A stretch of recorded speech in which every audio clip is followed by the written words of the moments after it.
Right, so we've got the stories, most powerful memories that they wrote at home, we've got the emotional projection, we've got the spatial analysis, right? So you can see how we're starting to now complete, to get we've got a lot of information. We're a couple of hours into the group here, by the way, and we're getting a lot of information, as you can see.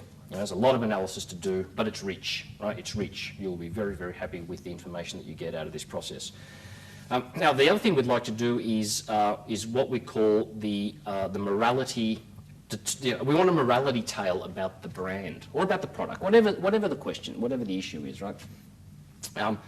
We want them to write a story about the product or the brand that has to be intelligible to a 5-year-old from another planet, right? So someone who doesn't know anything about this thing. And they're also 5 years of age or 6 years of age or whatever, so they can only understand very basic, simple, emotional language. So we get the respondent to actually paint what I call the emotional morality tale. Now, let's think about what is a morality tale. Now, when I use the word morality, I don't mean like morals as in judgment of morals. I mean understanding the cultural role that a brand or a product plays in our life, because every story, every good story has a moral. Every good brand has a moral, if you like. So the moral codes are very important. So for example, and again, this is completely hypothetical, right?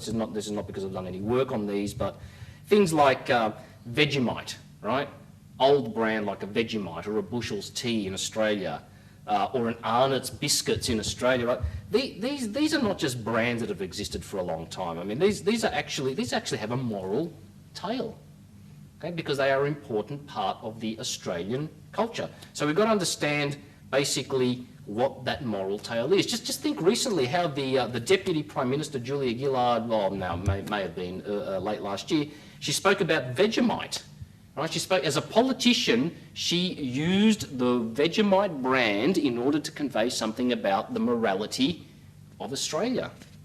Right? So the brand, especially old brands, have a moral to their story. You know? Now, there's a guy called Rapai, which I've talked about in another section or earlier on, and he calls this a cultural code. Now, I subscribe to what he does, Rapai, a lot. So, and I agree with his cultural code, but I think it's not always cultural. This is maybe the mistake that he makes. It's not always a cultural code. Sometimes it's just about a moral code which goes beyond a particular culture. Right? So the moral code is very, very important. So just to give you an example, there's a moral code behind Vegemite. Now, what the hell are you talking about? I can hear you say. So let's say, for example, that the moral expectation 50 years ago was that, as a mother was judged on her mothering skills as a mother, as a person, by the red rosy cheeks of her children. So the appearance of her children reflected on the mother, right? And that was actually a moral tale, and Vegemite associated itself with that moral tale because, it used to be puts a rose in every cheek. Very, very successful advertising campaign, by the way, very simple and very, very successful, because it wasn't just about, it makes the kids healthy. There was a bigger implication at play here. It was the moral tale that, Mum, if you buy Vegemite for your children, that means that, your children are going to have red rosy cheeks, because the implicit meaning was that the Vegemite is good for them, and therefore you will come off looking like a very successful mother. Now, that was a moral tale that existed 50 or 40 years ago or whatever. That moral tale, you can't sell that moral tale to mothers anymore, right? You will be dismissed as some kind of sort of patriarchal dinosaur if you try and say something like that nowadays. So you've got to find the moral code that is relevant for basically today's society. So the way that we get to the moral code is, and who are moral tales actually designed for? They're designed for children. All the fairy tales have a morality to them. There's a moral code to them, and they're designed for children. So therefore, that's why we get the participant in the group to write a story about the brand to a child.